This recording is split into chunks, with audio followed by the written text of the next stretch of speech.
দিল্লি থেকে যুক্ত হচ্ছেন সহকর্মী ভাস্কর সর্দার। ভাস্কর, বৈঠক কখন শুরু হবে আর এতে কি কি বিষয়ে আলোচনা হতে পারে আর কি কি বিষয় প্রাধান্য পাবে?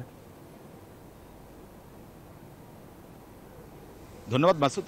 আমি এই মুহূর্তে আমি আছি এখন রাষ্ট্রপতি ভবনে। ভারতের যিনি রাষ্ট্রপতি অর্থাৎ দ্রৌপদী মুর্মুর যেখানে বাসভবন অর্থাৎ সেই রাষ্ট্রপতি ভবনে আছি এবং এখান থেকে বেরিয়ে কিন্তু প্রাইম মিনিস্টার হাসিনা তিনি কিন্তু যাবেন যে গান্ধীঘাট, সেখানে ভারতের যিনি জাতির জনক তাকে অর্থাৎ মহাত্মা গান্ধীকে তিনি শ্রদ্ধা জানাবেন।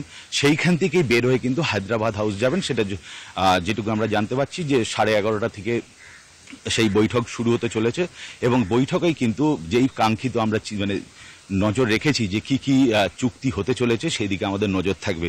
এবং যেটুকু আমরা খবর পাচ্ছি যে 14টা চুক্তি নিয়ে আজ সকাল অবধিও কিন্তু কাজ চলছে, কিন্তু মোটামুটি যেটুকু জানতে পারছি 10টার মতন মৌ সাইন হতে পারে।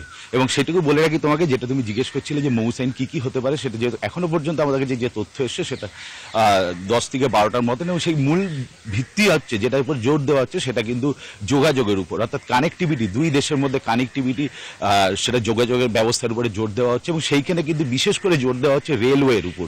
যেটুকু আমরা জানতে পারছি যে বলা হচ্ছে যে রেলওয়ে ট্রানজিট এবং রেলওয়ে ট্রান্সশিপমেন্ট এই দুটোর উপরে বিশেষ জোর দেওয়া হচ্ছে। এবং এই দুটোর মধ্যে যেটাকে 3টি জায়গাকে বেশি গুরুত্ব দেওয়া হচ্ছে সেটা হলো ফেনী রিভারের উপর যে মৈত্রী ব্রিজ, সেখানে যে রেল লিঙ্ক সেটাকে জোর দেওয়া হচ্ছে এবং এর সঙ্গে যে আকুড়া রেল লিঙ্ক সেটাকে জোর দেওয়া হচ্ছে এবং হলদিবাড়ি চিনাহাটি যে রেল লিঙ্ক এটাও জোর দেওয়া হচ্ছে। এর পাশাপাশি যেটুকু আমরা জানতে পারছি যে দ্বিপাক্ষিক সম্পর্কের পাশাপাশি কিন্তু দুই দেশের যে অংশীদারি গুরুত্ব এগুলোর বেশি জোর দেওয়া হবে এই মৌসাইনের প্রতি।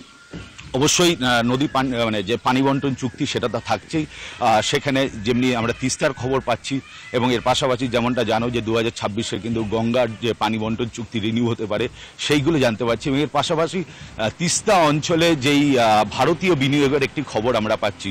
ফলে এরকমভাবে প্রায় 10টির মতন মৌ সাইন হতে চলেছে এরকম আমাদের কাছে খবর। তবে আস্তে আস্তে আমরা জানতে পারবো যে ওখানে হায়দ্রাবাদে কি হতে চলেছে এবং এরপরেই এই 1টা থেকে 1:30টা ভারতীয় সময় সেখানে কিন্তু দুই রাষ্ট্রনেতা প্রেস ব্রিফ করবে, তখনই আমাদের কাছে সবকিছু স্পষ্ট হবে। সর্বশেষ তথ্য আমার রাষ্ট্রপতি ভবন থেকে এটাই থাকছে। জি ভাস্কর, আপনাকে ধন্যবাদ।